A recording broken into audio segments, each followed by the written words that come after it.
Hello friends, welcome back to my YouTube channel. So ಇವತ್ತಿನ ವಿಡಿಯೋದಲ್ಲಿ ನಾನು ಎಲ್ರಿಗೂ ಕೂಡ ಕಾಡುವಂಥ ಸಮಸ್ಯೆ ಬಂದು, ನೀವು ಸ್ಟಿಚಿಂಗ್ ಮಾಡುವಾಗ ದಾರ ಕಟ್ಟಾಗ್ತಾ ಇರುತ್ತೆ, ಇಲ್ಲ ಅಂತಂದರೆ ಹೊಲಿಗೆ ಸರಿಯಾಗಿ ಬರ್ತಾ ಇರೋದಿಲ್ಲ. ಸೊ ಅದು ಏನು ಕಾರಣಕ್ಕೆ ಆಗುತ್ತೆ ಅಂತಂದ್ಬಿಟ್ಟು ನಾನು ಇವತ್ತು ವಿಡಿಯೋದಲ್ಲಿ ಹೇಳ್ಕೊಡ್ತೀನಿ. ಸೊ ಫಸ್ಟ್ ಟೈಮ್ ನನ್ನ ಚಾನಲ್ನ ನೋಡ್ತಾ ಇದ್ದೀರಾ ಅಂತಂದರೆ ಬೇಗ ಸಬ್ಸ್ಕ್ರೈಬ್ ಮಾಡ್ಕೊಳ್ಳಿ.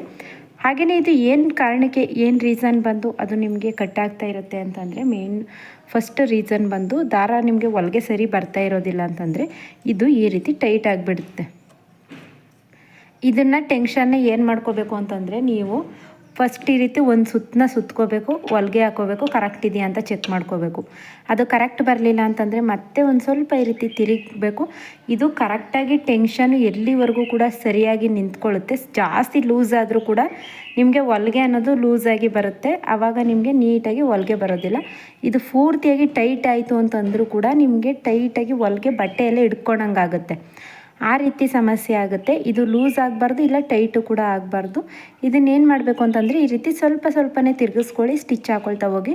ಸ್ವಲ್ಪ ತಿರುಗಿಸ್ಕೋಬೇಕು, ಸ್ಟಿಚ್ ಹಾಕೊಳ್ತಾ ಹೋಗಬೇಕು. ಎಲ್ಲಿಗೆ ಅದು ಕರೆಕ್ಟಾಗಿ ನಿಂತ್ಕೊಳ್ಳುತ್ತೆ ಆವಾಗ ನಿಮಗೆ ಅದು ಹೊಲಿಗೆ ಸರಿ ಹೋಗಿದೆ ಅಂತ ಅಂದ್ಬಿಟ್ಟು ಅದರಲ್ಲಿ ನೀವು ಸರಿ ಮಾಡ್ಕೋಬೋದು. ಸೊ ಇನ್ನೊಂದು ರೀಸನ್ ಬಂದು, ನಿಮಗೆ ಪದೇ ದಾರ ಕಟ್ಟಾಗ್ತಾ ಇರುತ್ತೆ ಅಲ್ವಾ, ಅದು ಏನಕ್ಕೆ ಪದೇ ದಾರ ಕಟ್ಟಾಗ್ತಾ ಇರುತ್ತೆ ಅಂದರೆ, ಫಸ್ಟು ಸೂಜಿನ ಚೇಂಜ್ ಮಾಡಿ. ಸೂಜಿ ಪಾಯಿಂಟ್ ಏನಾದರೂ ಹೋಗಿದ್ರೂ ಕೂಡ ನಿಮಗೆ ದಾರ ಕಟ್ಟಾಗ್ತಾ ಇರುತ್ತೆ, ಬಟ್ಟೆನೇ ಹಿಡ್ಕೊಳ್ತಾ ಇರುತ್ತೆ. ಸೂಜಿನ ಚೇಂಜ್ ಮಾಡಿಬಿಟ್ಟು ಏನು ಮಾಡಬೇಕು ಅಂತಂದರೆ, ನೀವು ಇಲ್ಲಿ ಈ ರೀತಿ ಎಳೆದಾಗ ಹೀಗೆ ಫ್ರೀಯಾಗಿ ಬರಬೇಕು ನೋಡಿ. ಈ ರೀತಿ ದಾರ ಎಳೆದಾಗ ಫ್ರೀಯಾಗಿ ಬರಬೇಕು. ಇಲ್ಲೇನಾದರೂ ಟೈಟ್ ಆಯಿತು ಅಂತಂದರೆ ನಿಮಗೆ ದಾರ ಕಟ್ಟಾಗೋವಂಥ ಸಾಧ್ಯತೆ ಇರುತ್ತೆ ನೋಡಿ. ಇದು ಈ ರೀತಿ ಎಳ್ಕೊಂಡಾಗ ನಿಮಗೆ ಫ್ರೀಯಾಗಿ ಬರ್ತಾನೇ ಇರಬೇಕು. ಆವಾಗ ಮಾತ್ರ, ಅಲ್ಲಿವರೆಗೂ ಕೂಡ ಈ ರೀತಿ ಇದನ್ನು ಟೆನ್ಷನ್ನ ಕರೆಕ್ಟಾಗಿ ತಿರುಗಿಸ್ಕೊಂಡು ನಿಲ್ಲಿಸ್ಕೊಳ್ಳಿ. ಆವಾಗ ನಿಮಗೆ ದಾರ ಕಟ್ಟಾಗೋದಿಲ್ಲ. ಇನ್ನೊಂದು ಪ್ರಾಬ್ಲಮ್ ಬಂದು, ನಾವು ಮೀಶೋದಲ್ಲಿ ಸಿಗುತ್ತೆ, ಅಲ್ಲಿ ಸಿಗುತ್ತೆ, ಇಲ್ಲಿ ಸಿಗುತ್ತೆ ಅಂತ ಅಂದ್ಬಿಟ್ಟು ದಾರನ ಯಾವುದೇ ಕಾರಣಕ್ಕೂ ತಗೊಳ್ಳೋದಕ್ಕೆ ಹೋಗಬೇಡಿ. ಅಂಗಡಿಲೇ ಹೋಗಿ ದಾರನ ತಗೊಳ್ಳಿ. ಯಾಕಂತಂದರೆ ಅದು ಕಡಿಮೆ ದುಡ್ಡಿಂದಾಗಿರುತ್ತೆ ಅಲ್ವಾ, ಲೋ ಕ್ವಾಲಿಟಿ ಇರುತ್ತೆ. ಸೊ ನಾನು ಕೂಡ ಬುಕ್ ಮಾಡಿ ತರಿಸಿ ನೋಡಿದ್ದೀನಿ. ಕ್ವಾಲಿಟಿ ಕೂಡ ಒಂದು ಸ್ವಲ್ಪನೂ ಕೂಡ ಚೆನ್ನಾಗಿರೋದಿಲ್ಲ. ಯಾಕಂತಂದರೆ ಪದೇ ದಾರ ಕಟ್ಟಾಗ್ತಾ ಇರುತ್ತೆ. ಅದಕ್ಕೋಸ್ಕರ ಅದಾದಮೇಲೆ ಆಯಿಲಿಂಗ್ ಮಾಡಿ, ಮಿಷಿನ್ನ ನೀವು ಹೊಸ ಮಿಷಿನ್ ಆಯಿತು ಅಂತಂದರೆ 2 ದಿನಕ್ಕೆ ಒಂದು ಸಲನಾದರೂ ಆಯಿಲ್ ಮಾಡಬೇಕು.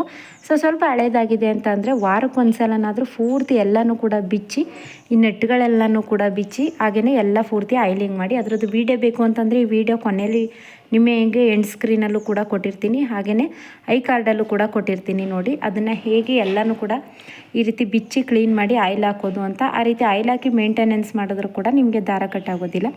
ಇನ್ನೊಂದು ಮೇನ್ ಪ್ರಾಬ್ಲಮ್ ಬಂದು ಏನಾಗುತ್ತೆ ಅಂತಂದರೆ, ಚಿಕ್ಕ ಮಿಷಿನ್ಗೆ ನೀವು ಮೋಟಾರ್ ಹಾಕಿಸ್ಕೊಂಡಿರ್ತೀರ.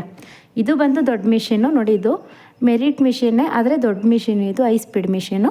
ಇದರಲ್ಲಿ ಮಾಮೂಲಿ ನಾರ್ಮಲಾಗಿ 6,000 5,000ಕ್ಕೆಲ್ಲ ಸಿಗುತ್ತೆ ಅಲ್ವಾ ಚಿಕ್ಕ ಮಿಷಿನು. ಆ ಚಿಕ್ಕ ಮಿಷಿನ್ಗೆ ಈ ರೀತಿ ಮೋಟಾರ್ ಹಾಕಿಸ್ಕೊಂಡ್ರೆ ಏನಾಗುತ್ತೆ ಅಂತಂದರೆ, ಅದು ಸ್ಪೀಡನ್ನ ಕಂಟ್ರೋಲ್ ಮಾಡೋದಕ್ಕೆ ಆಗೋದಿಲ್ಲ. ಅದೇನಾಗುತ್ತೆ, ನಾವು ಸ್ಪೀಡಾಗಿ ಸ್ಟಿಚ್ ಮಾಡಿದಾಗ ಆಟೋಮೆಟಿಕಲಿ ದಾರ ಕಟ್ಟಾಗುತ್ತೆ. ಸೊ ಇನ್ನೊಂದು 2,000 ಇನ್ವೆಸ್ಟ್ ಮಾಡ್ತು ಅಂತಂದರೆ ನೀವು ಈ ರೀತಿ ಮಿಷಿನೇ ತಗೋಬೋದು. ಇದರಲ್ಲಿ ಕೂಡ ಅದರಲ್ಲಿ ಯಾವುದೇ ರೀತಿ ಡಿಫ್ರೆನ್ಸ್ ಇರೋದಿಲ್ಲ. ಸೊ ಎರಡೂ ಕೂಡ ನೀವು ನಾರ್ಮಲ್ ಆಗೇ ಸ್ಟಿಚ್ ಮಾಡ್ಬೋದು. ಬಟ್ ಏನು ಅಂತಂದರೆ, ಇದರಲ್ಲಿ ಪದೇ ದಾರ ಕಟ್ಟಾಗೋದಿಲ್ಲ. ಸೊ ಯಾರಾದರೂ ಬಿಗಿನರ್ಸ್ ಮಿಷಿನ್ ತಗೋಬೇಕು ಅಂತ ಅಂದ್ಕೊಂಡಿದ್ದೀರಾ ಅಂತಂದರೆ, ಈ ರೀತಿ ಮೆರಿಟ್, ಉಷಾ, ಸಿಂಗರ್ ಯಾವ ಕಂಪ್ನಿದಾದರೂ ತಗೊಳ್ಳಿ. ಸೊ ನನಗೆ ಯಾವಾಗಲೂ ಕೂಡ ಮೆರಿಟ್ ಕಂಪ್ನಿದು ಚೆನ್ನಾಗಿದೆ, ಯಾವುದೇ ಕಾರಣಕ್ಕೂ ಏನೂ ಕೂಡ ಪ್ರಾಬ್ಲಮ್ ಬಂದಿಲ್ಲ. ಅದಕ್ಕೋಸ್ಕರ ಮೆರಿಟ್ ತಗೊಂಡಿದ್ದೀನಿ. ನಿಮಗೆ ಯಾವುದು ಇಷ್ಟ ಆಗುತ್ತೆ ಅದನ್ನು ನೀವು ತಗೋಬೋದು. ಸೊ ಆ ಕಂಪ್ನಿಗಳು ಅದನ್ನು ತಗೊಳ್ಳಿ, ಮೆರಿಟ್, ಉಷಾ, ಸಿಂಗರ್ ಆ ಕಂಪ್ನಿಗಳು ತಗೊಳ್ಳಿ. ನಿಮ್ಗೆ ಇನ್ನೂ ಅನುಕೂಲ ಆಯಿತು, ನೀವು ಇನ್ನೂ ಜಾಸ್ತಿ ಬಟ್ಟೆಗಳನ್ನ ಸ್ಟಿಚ್ ಮಾಡ್ತಾಯಿದ್ದೀರಾ ಅಂತಂದರೆ ಝಾಕ್ ಮಿಷಿನ್ನ ತಗೊಳ್ಳಿ. ಸೊ ನಾನು ಯಾವ ಕಾರಣಕ್ಕೆ ಝಾಕ್ ಮಿಷಿನ್ ತಗೊಂಡಿಲ್ಲ ಅಂತಂದರೆ, ಅದು ಈ ಮಿಷಿನ್ಗಿಂತ ಹೀಟ್ ಜಾಸ್ತಿ ಇರುತ್ತೆ.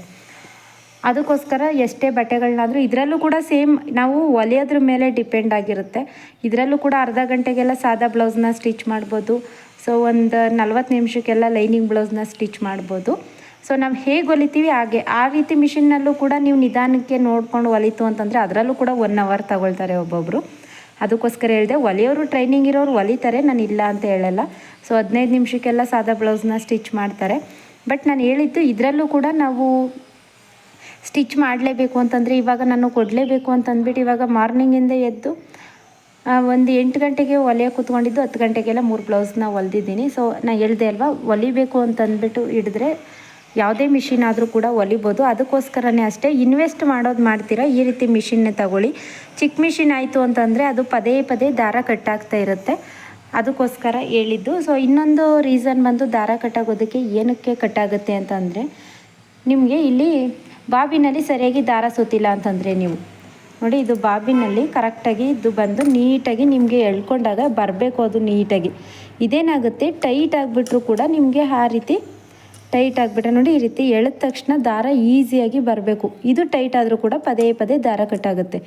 ಇದನ್ನು ಹೇಗೆ ಲೂಸ್ ಮಾಡೋದು ಅಂತಂದರೆ, ಇಲ್ಲೊಂದು ನೆಟ್ ಕೊಟ್ಟಿದ್ದಾರೆ ನೋಡಿ, ಇದರಲ್ಲಿ ಸಣ್ಣದು ಸ್ಕ್ರೂ ಡ್ರೈವರ್ ತಗೊಂಡು ಒಂದು ಸ್ವಲ್ಪ ಲೂಸ್ ಮಾಡಿ, ಜಾಸ್ತಿ ಲೂಸ್ ಮಾಡೋದಕ್ಕೆ ಹೋಗಬೇಡಿ, ಒಂದು ಸ್ವಲ್ಪ ಲೂಸ್ ಮಾಡಿಬಿಟ್ಟು ಆವಾಗ ಇಟ್ಕೊಂಡು ಈ ರೀತಿ ಎಳೀರಿ. ಆವಾಗ ದಾರ ಪದೇ ಪದೇ ಕಟ್ಟಾಗೋದಿಲ್ಲ ನೋಡಿ. ಈ ರೀತಿ ನೀಟಾಗಿ ಬರಬೇಕು. ಹೀಗೆ ಎಳೆದ ತಕ್ಷಣ ಬಂದರೆ ನಿಮಗೆ ಯಾವುದೇ ಪ್ರಾಬ್ಲಮ್ ಇಲ್ಲ ಅದು ಅಂತ ಅರ್ಥ. ಆ ರೀತಿ ನೀವು ಕೂಡ ಹಾಕೋಬೋದು ನೋಡಿ. ಈ ರೀತಿ ನಟ್ಟಿದೆ ನೋಡಿ ಚಿಕ್ಕದಾಗಿ, ಇದನ್ನು ಸ್ವಲ್ಪ ಲೂಸ್ ಮಾಡಿ, ಜಾಸ್ತಿ ಮಾಡ್ಕೊಳ್ತಾ ಕೂತ್ಕೋಬೇಡಿ.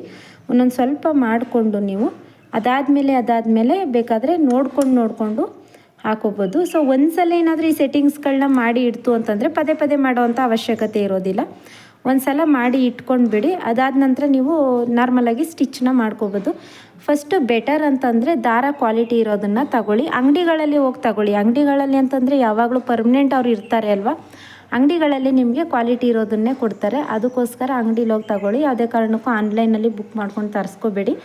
ನಾನು ಎಲ್ಲ ಚೆನ್ನಾಗಿಲ್ಲ ಅಂತ ಹೇಳ್ತಾ ಇಲ್ಲ. ಸೊ ನಾನು ಆಲ್ಮೋಸ್ಟ್ ಆಲ್ ಮೀಶೋದಲ್ಲಿ ಪರ್ಚೇಸ್ ಮಾಡಿದ್ದೆ. ಅದು ದಾರ ಪದೇ ಪದೇ ಕಟ್ಟಾಗ್ತಿರುತ್ತೋ, ದೊಡ್ಡ ಮಿಷಿನ್ಗೆ ಹಾಕಿದ್ರೂ ಕೂಡ ಕಟ್ಟಾಯ್ತಾ ಇತ್ತು. ಅದಕ್ಕೋಸ್ಕರನೇ ಹೇಳ್ತಾ ಇದ್ದೀನಿ, ಯಾವುದೇ ಕಾರಣಕ್ಕೂ ತಗೊಳ್ಳೋದಕ್ಕೆ ಹೋಗಬೇಡಿ. ಯಾಕಂತಂದರೆ ಲೈನಿಂಗ್ ತರೋದಕ್ಕೆ ಹೋಗ್ತೀರಾ ಅಲ್ವಾ, ಲೈನಿಂಗ್ ತಂದಾಗ ಅದನ್ನು ಕೂಡ ದಾರನೂ ಕೂಡ ತಂದು ಇಟ್ಕೊಳ್ಳಿ, ನಿಮಗೆ ಯೂಸ್ ಆಗುತ್ತೆ.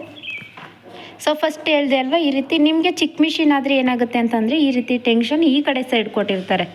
ಸೊ ಇಲ್ಲಿ ಕೊಟ್ಟಿರ್ತಾರೆ ಅಲ್ವಾ, ಸೇಮ್ ಆ್ಯಸ್ ಇಟ್ ಈಸ್ ಎರಡೂ ಕೂಡ ಒಂದೇ ಇರುತ್ತೆ. ಬಟ್ ಇದನ್ನು ಇಲ್ಲಿ ಕೊಟ್ಟಿರ್ತಾರೆ, ಅಲ್ಲೇ ನೀವು ಲೂಸ್ ಟೈಟನ್ನು ಮಾಡ್ಕೊಳ್ಳಿ ಅಷ್ಟೇ, ಇನ್ನೇನು ಪ್ರಾಬ್ಲಮ್ ಇರೋದಿಲ್ಲ. ಅದಾದಮೇಲೆ ದಾರ ಎಲ್ಲಾದರೂ ಸಿಕ್ಕಾಕೊಂಡಿದೆಯಾ ಅಂತಂದ್ಬಿಟ್ಟು ಒಂದು ಸಲ ಚೆಕ್ ಮಾಡ್ಕೊಳ್ಳಿ. ವೀಲ್ ಏನಾದರೂ ಟೈಟ್ ಆಗಿದ್ದರೆ ಗೊತ್ತಾಗುತ್ತೆ. ಅದು ವೀಲ್ ಅನ್ನೋದು ಈಸಿಯಾಗಿ ನಿಮಗೆ ತಿರುಗಬೇಕು. ಆವಾಗ ಯಾವುದೇ ದಾರ ನೋಡಿ ಈ ರೀತಿ ತಿರುಗಿಸಿದಾಗ ಸ್ವಲ್ಪನೂ ಕೂಡ ಹಿಡ್ಕೋಬಾರ್ದು, ಆವಾಗ ಯಾವುದೇ ದಾರ ಸಿಕ್ಕಾಕೊಂಡಿಲ್ಲ ಅಂತ. ಸೊ ವಿಡಿಯೋ ನೋಡಿದ್ರಲ್ವ, ಹೆಲ್ಪ್ ಆಯಿತು ಅಂದರೆ ಲೈಕ್ ಮಾಡಿ. Thank you.